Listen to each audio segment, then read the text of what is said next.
this is, I think, the fourth installment, third or fourth installment of our From Couch competition that we started this spring.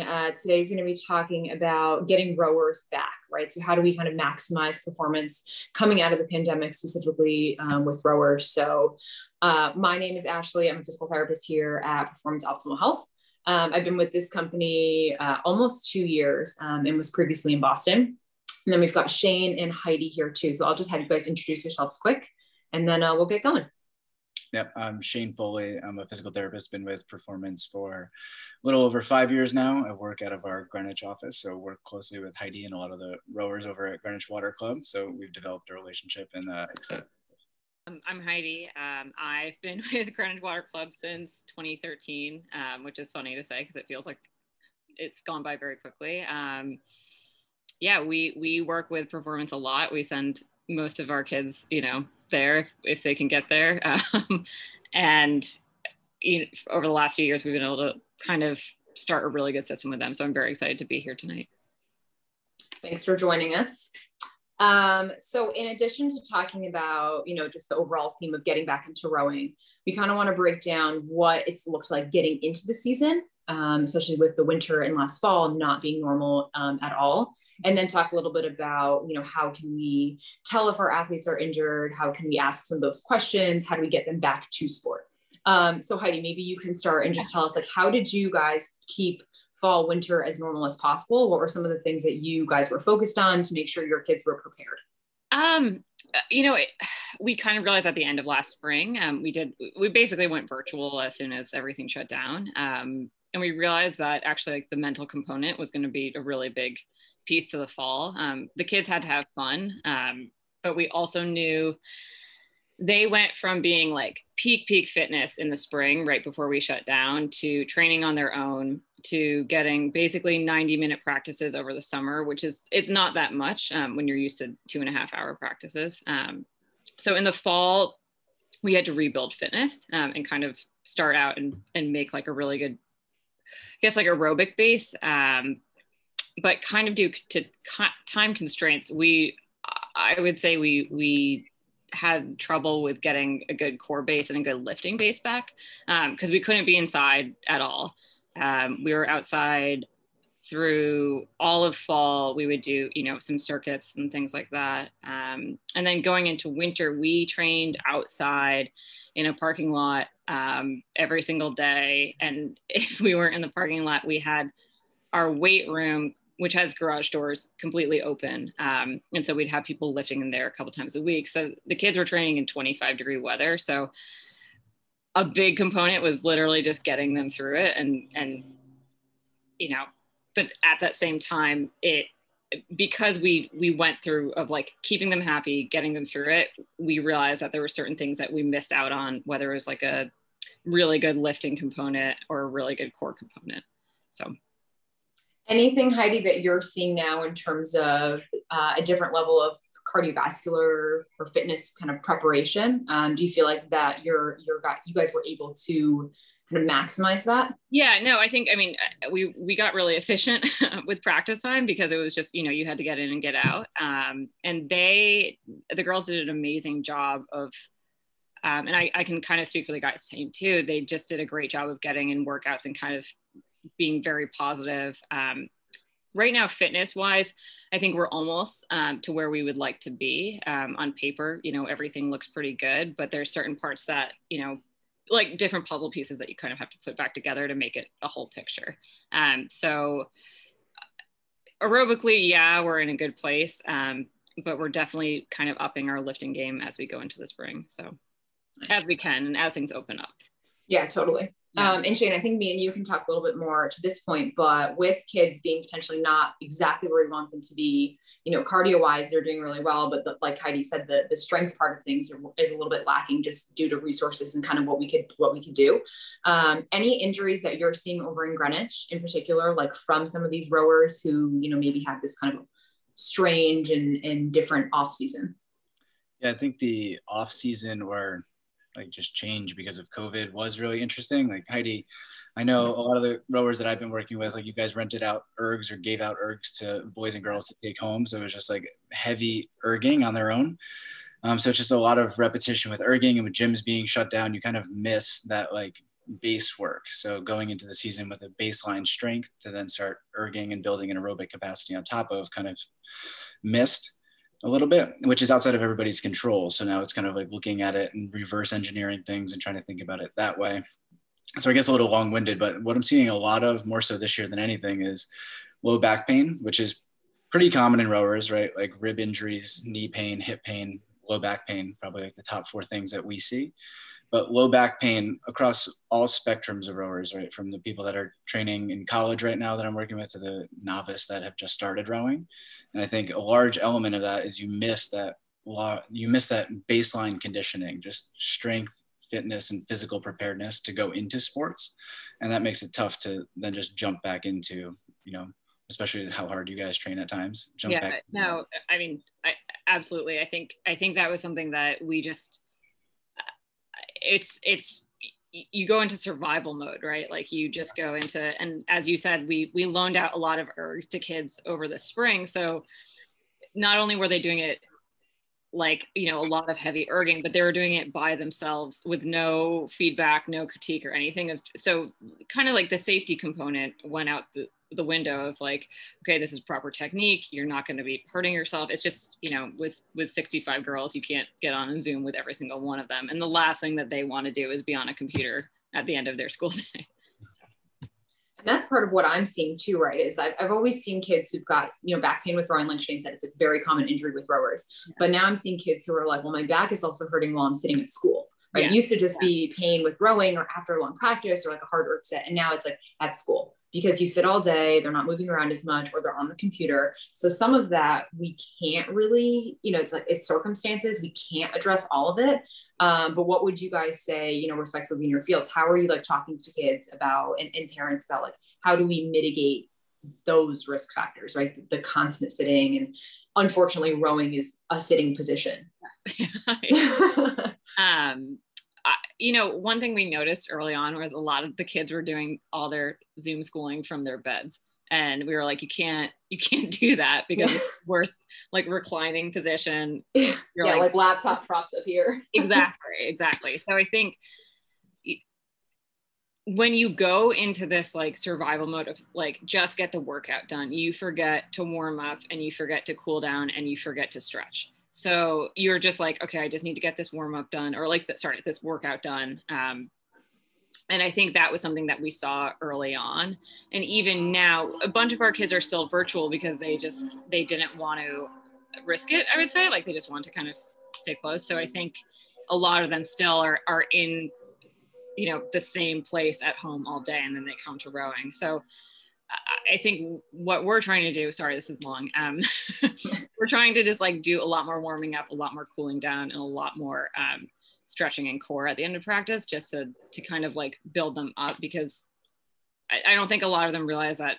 And I mean, I think our kids are starting to realize it, but if you're not doing anything with your core, your back is certainly going to hurt because you're just heaving on it all day. So. Yeah, Ashley, I think it's a good point. I think 2 things, especially like I know there's probably parents on this call and parents always being concerned about what can we do, like as our kids are in sports and how do I know if they're injured. And I think, communicating with your kids and having a plan is the biggest thing, and just kind of understanding, rowing is a very tough sport. It's physically demanding. And in order to push yourself to the capacity you need to get to, in order to be a successful rower, you're going to be sore. There's going to be aches and pains, and there's a normal amount of like pain that you will feel. Now that pain is muscular pain from pushing your body to the point of exertion. But what's the difference between that and being injured? And that's like the delineating line where having a conversation and being candid about it becomes important. And I think additionally to that, like having a plan, and I think this is true in rowing, but for any parent that has somebody that's motivated and athletic as a child, is just, what are you doing to monitor the workouts that you're doing specifically in rowing? Like, if you were a cyclist or if you were a runner, are you wearing a heart rate monitor? How hard are you working? Are you quantifying it?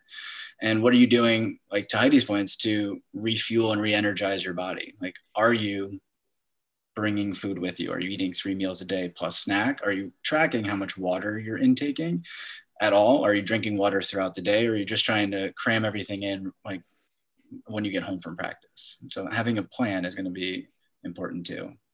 Yeah.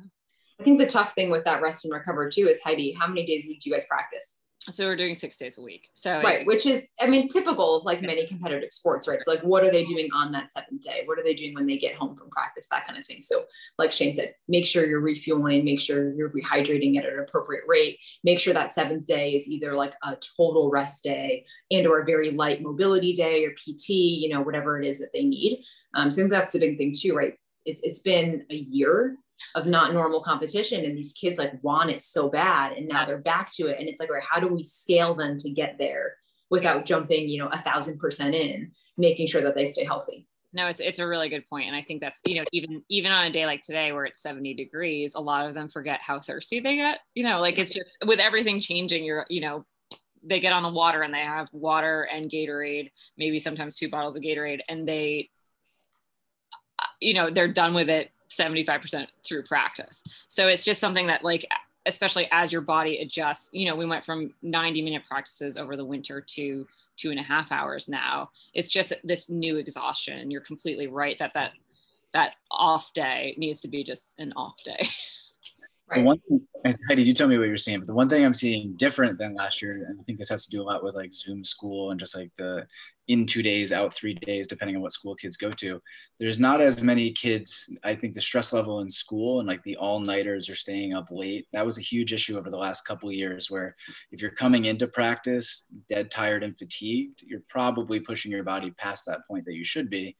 Whereas I'm not seeing as much of that this year. What do you think? No, I totally agree. I think it's, I think the virtual school has been really nice for the kids. They don't have to get up. They don't have to, like, you know, drive, find a parking spot, whatever they needed to do before school. It's just so much easier. I was talking to one of our juniors today, and I was like, you know, she's an incredibly hard worker, incredibly smart kid. And I was like, how are you doing on sleep? And she's like, this year has been a lot easier just because I can, you know, I think obviously there's the mental component, and school is not any easier, but they have, I would say, like 2 or 3 days that they can get an hour more, and that makes all the difference. So they're still tired. They're still teenagers, and they still like to stay up late, and like, dude, like, it's just, you know, I think the best thing about the virtual school is that my kids are saying, well, I can like literally roll out of bed to my computer, right? Like I get that 30 minutes of sleep. I'm still going to bed at the same time, but I get that extra sleep, not wasting time, like getting dressed, doing my hair, all that kind of stuff.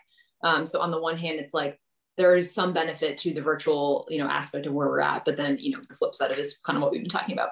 Yeah, absolutely. But I do hope that it kind of changes things down the road of being like, this is, you know, you can do this and you don't need to, you know, have all this extra time just doing nonsense.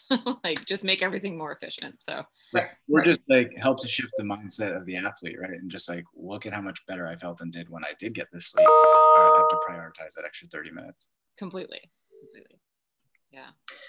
Shane and Heidi, what do you guys think about different kinds of cross training, right? So you guys mentioned like really erg heavy, because it's kind of what the kids could do. So their cardiovascular stuff, you know, we talked about strength being maybe a little bit lower.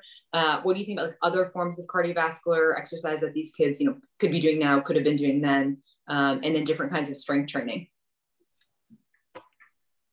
Yeah, so it's kind of like it's a hard question, because like I look at everything in terms of a year, right? Yes. So like spring and summer, we weren't lifting, we weren't, you know, they would do core on their own, and that's great. Like, so you can do circuits on your own. You can always, like, we used the Peloton app because they had a great free trial in the beginning of quarantine. So 90 days. It was amazing. It was fun. Our kids used it all the time, and they did a lot of the core classes. So that was helpful, because at least like you have someone like guiding you through it a little bit. As far as cross training now, we do a lot of running on our team. We do a good amount of like circuit work. And right now we're lifting, but I think it's, as you're kind of coming out of this, right? Like, as you said, from couch to competition, like you kind of have to start somewhere, right? And if it's ugly and 10 minutes and, you know, that's better than nothing. And that was our motto in the fall, of being like, okay, like there's gonna be days that we can't practice, whether it's weather-wise or, you know, you can't come down to the boathouse anymore when it's raining and snowing sideways, because you can't go inside. Like, you can't have 60 kids sitting in the same room anymore. So anyway, I think cross training wise, it's something that, like, as things open up more, we'll be able to do more, you know, whether it's a spin class or something like that. So it's an interesting topic, and looking at it, right, and like diving into working with a lot of rowers and diving into the sports research, and then also looking at injury side of things as a physical therapist. There's like two different lenses to analyze it. And, you know, one of the best ways and truly the only way to get better at rowing is row. Like when you look at the research, it's like you have to row, you have to perfect your technique, and you have to become a more efficient rower in order to get faster, and you have to do it more. But then I look at that and it's like, there's also the law of diminishing returns, right? Which means that in sports, but specifically aerobic sports like this, is that you're going to go through some atrophy throughout the season, and you're not going to be as strong as you are in the beginning of the season at the end of the season, specifically in something that's aerobic, where your body starts to adapt to that stress. So if we're looking at, you know, what is your max force generation on the erg, and then looking at, you know, that normal force is like 60 to 160 pounds of force. And then what is your average stroke rate for a 2K? And we're saying that, you know, your average stroke rate should sit at like 55% of your total force. If that 55% is more like 80, meaning you're working 80% of your max to max out your 2K, you're pushing yourself harder than you should be. So I look at it and I'm like, okay, well, I think what my point is that off season, like when you are done with the season, going into the season with a solid strength and conditioning program, to have what I was referring to before, like that solid base to perform on. The law of diminishing returns, if you can start off higher and you diminish inevitably because you're an athlete in competition, you want to end up higher than where you would if you didn't come in with that strong base. Yeah, absolutely. That was, I mean, I think that's something that looking into the fall season, you had people go away in August, which is totally understandable. That's our off month. And, you know, like we suggest doing anything, but I think it was a culmination of 3 months of virtual training, you know, a good hard summer of on the water training, and kids truly just needed to take time off. And so they came in, everyone was in fine shape. You know, they always do a really great job of staying in fine shape, but they're not in the shape that they needed to be in. So as you said, like they had no weight base, they had no core base, they had a fine aerobic base, but what we started to see was they could get through the fall, but by the time we got to like midwinter, that's when the nagging injuries would start up. That's when like hip injuries and low backs really started to bother people. So, you know, exactly what Shane said, like that off season is something that you can, it doesn't need to be these hard pounding erg pieces. It can be, you know, a long run, you know, a core circuit, a good lift, you know, things that you can put together. So. Yeah, and obviously all of that in an ideal world, right? This last year, I mean, it sounds like you guys did a phenomenal job of just like adapting, pivoting, doing what we need to do, like keep your kids active. So you did a great job. Yeah. So if we look at that now, right, and we're like, okay, we didn't have this preseason because of COVID and it's outside of all of our control. Like, what can we do now? I think now is, you know, we have to try and control that. So like, to Heidi's point, like more of a core endurance-based program and something that's tailored that you can do at home to maintain where you are. So that way you're staying as strong as you can. Now you're not training as hard as you can. You're staying where you are. And what I mean by that is, you know, work plus work plus work does not lead to optimal outcomes. It's going to be optimal work plus recovery to allow your body to rest and recover and build off of that leads to you being successful. So with that being said, doing some of the stuff that may seem mundane and is easy to forget, Heidi, like a lot of like your glute endurance, your core endurance, the stuff that we've come over and worked on, like doing that for 15 minutes at night will pay huge dividends down the road. Yeah. I think especially for high schoolers, what we've seen, it's just easy to kind of like forget to do that, right? Like we have certain kids, especially our seniors, they do a good job of maintaining that just because it's been drilled into their head. But if you have rising sophomores, rising juniors, it's hard to kind of like, you know, you might be setting yourself up for this like really good workout, trying to go to bed, but then your friend's like, hey, do you want to go out with me? You know, like it's easy to be dragged in a million different directions. And that's something that like, we were all teenagers once too, we get it. So like, but I think the girls have seen more than ever now that they're starting to feel stronger. And Ambrose, who works with our girls with strength and conditioning, he, you know, even today he was like, he's like, they don't look like noodles anymore. He doesn't, you know, he doesn't go around like, so he's saying that they look a lot stronger, which is nice because we're finally able to kind of keep a regular weightlifting program. And that means that, yes, you have to sacrifice a little bit of water time, but our end goal is regional championships in hopefully a month, fingers crossed, right? And national, like the national regatta. So yeah, but I mean that in-season stuff, my caveat is I'm not a rower. I row for exercise, but I've never competed. But I love working with you guys because most specifically, like, we've been able to see a tangible change over the last couple of years in implementing exercise to keep people in the boat, which obviously we want to keep people healthy for the sake that they're not getting injured, but that also leads to better athletic performance for the individual, and more people in the boat is going to be a more successful practice and training regime for you guys too. Yeah, no, absolutely. And I think especially with a repetitive sport like rowing, you're going to have an injury, right? Like it's not guaranteed, right? Some people get through easy 4 years, no problem. But you have some people that, whether it's like a hip impingement or, you know, just something that's nagging, it's really, we found that sending them over to PT to kind of get this really good base right away has been so helpful for us. We have kids that, you know, I would say like 10 years ago, these kind of injuries would knock them out, right? Especially when I was in high school. I'm not trying to like age myself, but it was kind of like, yeah, you got to take 6 weeks off, you know, good luck. So I think now, just with technology and knowing what we need to do to maintain fitness, we're just in a better place, like keeping them in the boat all season long.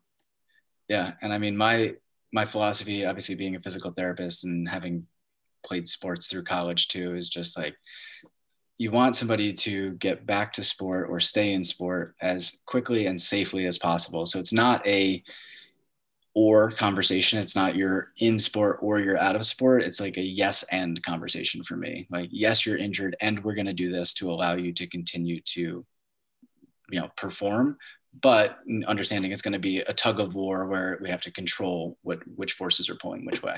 Yeah, absolutely. And I think that's something that kids learning their pain tolerance and what is pain, like sore pain versus injury pain. And I think a lot of them, especially over their rowing careers, are able to define that a little bit more. I think coming out of quarantine, though, it was a little bit challenging because you had people just kind of, they're working out on their own, they're doing everything on their own. And I think a lot of them were like, I'm sore. But then some of them didn't realize that whether it was erg technique or whether it was, you know, just doing the same thing every single day, you had these minor things that start to flare up, but then it builds and builds and builds. And so, you know, we've been definitely lucky to have this relationship with you guys that we just kind of are like, we're sending someone over. I mean, there's probably athletes, there's probably parents on this call too, right? So I think it's important to understand, right? Yeah. I have to look at the list. It's better to take care of these things. Well, first off, understand if it's an injury, talk to people, like talk to your son or daughter, and then be aware that like this is not like a line in the sand, and to do something about it earlier is going to be better for the health and athletic performance of the individual. I think this is a two-part thing too, right? So, I forgot to do this. There's a Q&A feature. If anybody listening has a question, I always forget to tell people that. So if you have questions, put them in there. But I think this is a two-part, right? So going back to what Heidi's saying, how do you recognize when pain is pain, right? Especially like you're saying, the older you get, the more seasoned you get, the more you can recognize like, okay, this is soreness. I've had this before, it goes away, or this is pain. But for some of those younger rowers, it's like they've never had that feeling. And then, you know, as a PT, I'm like, can you describe it? And they're like, it's pain, you know, and so kind of recognizing what you're feeling and being able to verbalize, that's really challenging. And Shane and Heidi, you guys can both talk to this, but like, how do you talk to your athletes or the parents about recognizing like what is pain, or not being afraid to say, you know, like, okay, something is not quite right? I mean, our philosophy is if it doesn't really get better within the week, then you need to see a doctor. And that's something like we've been doing this work for a while, but we are not doctors, right? Like we are not certified physical therapists. We don't, you know, so we send them, whether it's a doctor, if it's something that we know that a PT like wouldn't necessarily specialize in. But frequently we do send them directly to physical therapy because it's an injury that we've seen, whether it's like a tendonitis in the wrist or I think you're exactly right though. Like you do have novices be like, this is the worst pain I have ever been in my entire life. I can't move. I can't sit up. And you're like, that's because we did sprints yesterday. And right. Really, you ran yesterday. Right. Like it's just first time I erged a 2K, I felt the same way. Right. Exactly. It's just like, I mean, it's bad pain. But it's also something that, especially coming in, whether it's the beginning of the fall or the beginning of the spring, you're going to have some soreness, right?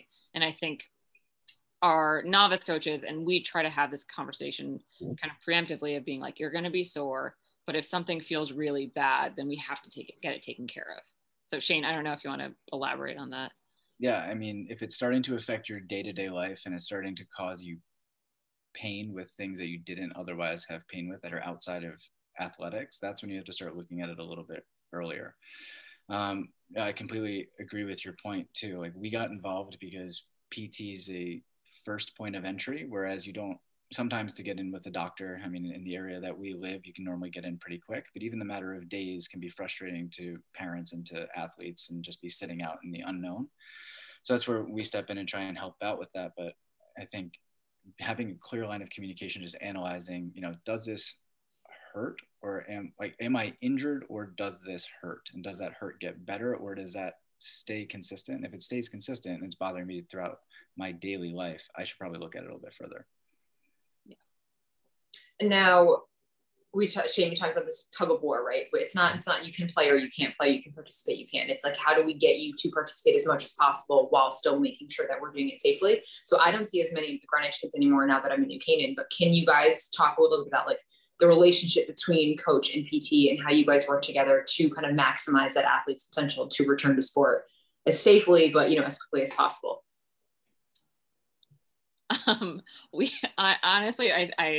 I'm sure we are annoying to Shane sometimes because we will text him and be like, we have X athlete and this is bothering them. Can they come over? And he says, yes, make an appointment, we get kids. I mean, we're very fortunate to have Performance Next Door because they get in the door next day usually. I'm sorry that we contact you. I think we always do err on the side of caution because I think Catherine and I, Catherine is the co-head women's coach with me. We're like, listen, we're not doctors. We went through college.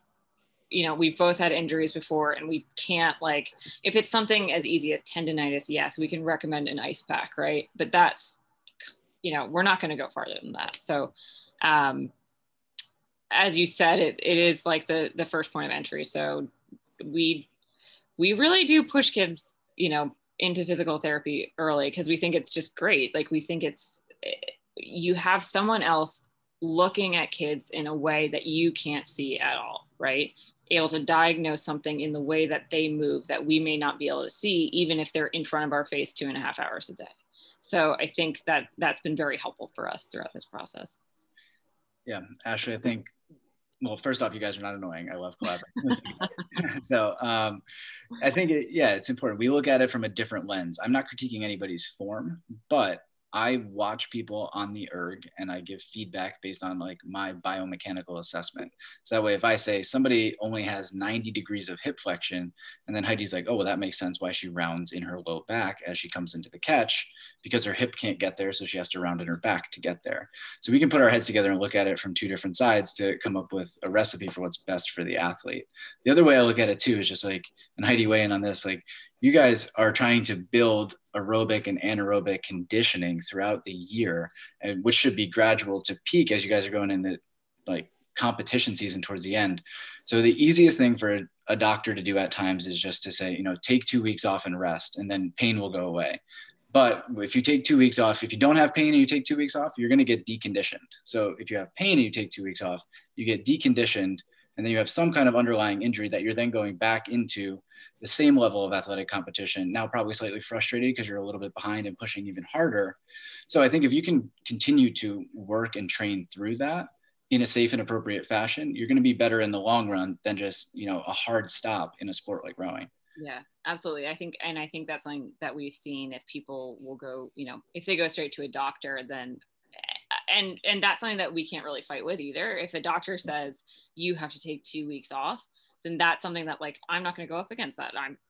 That's not my field. So what we talk to the kids about, and kind of having this conversation before they head off to a physical therapist or a doctor, we say, listen, like, you have a race in a week. If you should ask your doctor, your physical therapist, if you will be able to race, like, what can you do to be able to race in a week? And obviously there's some injuries that you can't rush through. But there's a lot that you can do to maintain fitness, maintain speed, and heal yourself at the same time. And that's something, yeah, we have that conversation a lot of being like, listen, like, you have to tell whoever you're seeing that you're an athlete, right? And that you have important things coming up. Because I think there's always the sports, whether it's like a gym class or something, right? That you're like, oh, I don't want to go to gym class. And I think doctors are still used to that, right? Like, they're like, this kid just wants to be out of gym class for 2 weeks, right? Here's a note. I mean, just what's in their wheelhouse too, right? Like, I would say that they're going to do what's best for the athlete and for the injury that's coming in front of them. And they may not fully understand the demands of the sport. Whereas, like, that's what I take pride in, is like being that middleman between like you and the athlete and the doctor too. Because if somebody comes over from you guys and I'm like, you need to see a doctor, I can communicate that in a way that is not just like, take 6 weeks off. Yes. You know? No, we've definitely been fortunate, especially like, I mean, I feel like we've been working with you now for about 4 or 5 years. Yeah, probably. Which is, it's kind of an amazing thing to think about, but we have had athletes that have definitely had some serious issues and be able to work through it. And they're back, in top boats. So they had to, cross train, whether it's some of them, will go to swimming if it's like a low back injury, just something that's non-impact. But just working with performance, we've been able to get kids back in the boat and they've just excelled, it's just great to see. So I think another important point to make about that is not only are we, as PTs, sometimes like the first people that they're seeing, but also like you guys are getting them into us super early, right? Like recognizing that injury or that nagging something that potentially could turn into more and making sure it doesn't, right? So not waiting until, they've kind of looked off for a week or two, or they're kind of, not quite themselves, and really being able as a coach to recognize that and say like, no, you go to PT now, because then we get you back in a week, right? And you don't have to take the 2 weeks off or a month off or whatever it is. So recognizing some of that stuff earlier and then getting them into Shane or Brennan, whoever is over there to get them back as soon as possible. Because the earlier we can get them in, usually, not blanket statement here, but usually the faster we can get them back. Yeah, completely. Sorry, Shane, go ahead. And that's just it. Like getting into PT is really just getting evaluated, right? And there's a lot of times where it's like, I do not need to sign you up 2 times a week for the next 6 weeks to come see me. Like, you need to do these 6 things every day, and this is what's going to help get you better. And I'll see you again in 3 weeks. And I'll communicate with your coach, and you're good to go. Right. I think we appreciate that you guys are efficient in that in that sense too. And I think we have also worked with performance to have just the evals at the beginning of the season. So we'll have therapists come in and evaluate our kids. And, if there's anyone that has a red flag, we try to send them over right away to work on things. So it's been great. Yeah, it sounds like the relationship, I've only been in performance for, like I said, almost 2 years. The relationship has worked really well, right? Like, we know what your kids are expected to get back to, which is really important, because it gives us the right expectations that we can set for them, and we understand the demands of the sport. And then, like I said, you guys recognizing when they need more help than kind of like what coaching can provide. Yeah. Absolutely. If you guys can, I'd love to get kind of a summary of a couple of different things that we talked about, just to kind of, pull it all together. We talked about preventing some injuries going into competitive season from the off season. What are like your top 2 or 3 things that you would each say from your own perspective about how do we like generally prevent some injury? It's such a blanket, big statement, but like sum it up a little bit.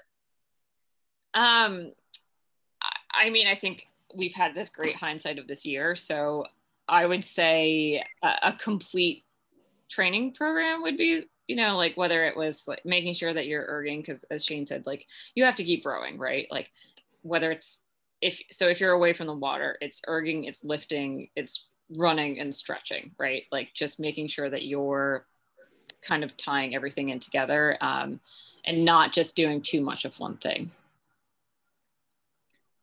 I would say, like, thinking about this year being a little bit of an outlier, but kind of exposing a lot of these things, right?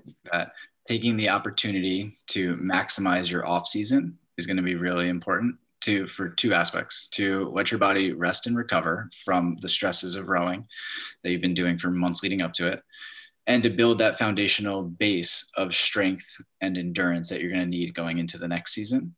And then I think going into a season, or kind of looking at what's in front of us right now, is coming up with a plan to look at really, like, I mean, the three things I think about is like, how are you resting, refueling, and recovering when you're not on the water? And those things, you know, being ways like we talked about, as far as like, how much water are you taking in, how many meals are you eating a day? Are you prepping those meals, or are you just coming home and eating the first thing that's in front of you, which probably isn't the most nutritious thing that you need? Are you monitoring the intensity of the exercise that you're doing with a heart rate monitor or an Apple Watch or something like that, so you can quantify it? I know the coaches over there do a really good job periodizing and planning out workouts over the course of weeks and months. So I think athletes can kind of use that in their own head, and parents can help with this, is to, you know, look at, what is this week going to look like, and how can I help you to be most successful and recover and to perform? Yeah, absolutely. I think from, you know, if we were to talk to our parents, you know, I think the kids that we have, they are doing such a great job, right? Like they're working really hard. I think they're very in tune with their bodies. I think both on the men's side and the women's side, you know, they really have pushed themselves to amazing lengths this year, right? Like the mental toughness and fortitude that they've developed in a year in kind of virtual training, and then training outside in a parking lot over the winter, is something that, you know, and I think recovering from that is so important. I think even as they head home after practice, we always tell them to have snacks in the car, right? Just so that you can start repairing your body right away. But yeah, no, Shane, you summed it up a lot better than I did. So thank you. No, I agree. Right. It's like we talked about before, they work so hard 6 days a week, right? Just in rowing. Then they work hard in school 5 days a week. And so really hammering home, like, what is that seventh day? What are they doing for rest? What are they doing to recover? What are the things that are not working so hard, that work hard in a different way, right? To get them to that ultimate goal. So I think really that's kind of big picture, what I took away from this. Yeah. So the last thing I'll add too is just like, this is me, you know, being an athlete, being a coach, and looking at this situation everybody's in, is just like, Heidi, to your point, like the mental aspect of it is like that recovery day, like you got to consider they're just kids too. And like taking that mental break, especially from a sport that is so repetitive, right? So it's a hyper focused, hyper analysis and over analysis of what you're doing to make yourself improve, to shave a second or two off to push your PR. And it's like that day, like just go out and be a kid and have fun with your friends, and just like remove yourself from it so you can come back with a fresh perspective. Absolutely. Yeah. I think that's something that we really, you know, you can tell when it starts to get wearing. You can tell like in the kids' eyes when it's just starting to wear on them. So I think that, you know, that Saturday afternoon and Sunday, we just want them just to like sleep and enjoy themselves and have fun. So have fun responsibly. One question we have in the chat before we wrap up is, how do parents reach out to us to get some support and help for their kids? What's the best way to reach out and contact you guys? I would say, I mean, I can put my email in the chat, and that's probably the best way to, yeah. Cool. I feel like they may be more interested in you guys. Either way. I didn't want to leave you out, Heidi. They said panelists. So. No, I appreciate it. Super excited. I mean, we're very accessible, email or phone. You can email me directly. I can put it in the chat so everybody has it. Additionally, for everybody that is on the call, we're going to be condensing this video down into just like a 3-minute snippet that everybody will get like a copy of sent to your email too. So there'll be contact information in there as well. But I'll put my email in the chat right now. Awesome. Thanks, Shane. All right. Well, Heidi, thanks so much for joining us. This was a really great conversation, and we're so lucky to have you so close to us. Yeah. And it was regionals in a month? Yes. Yeah. We actually have our first race in like 10 days. It's a scrimmage. So, but it'll be so fun to race. It's the first 2K that they've done since February of 2020. Nice. So it's just exciting. So thank you guys so much.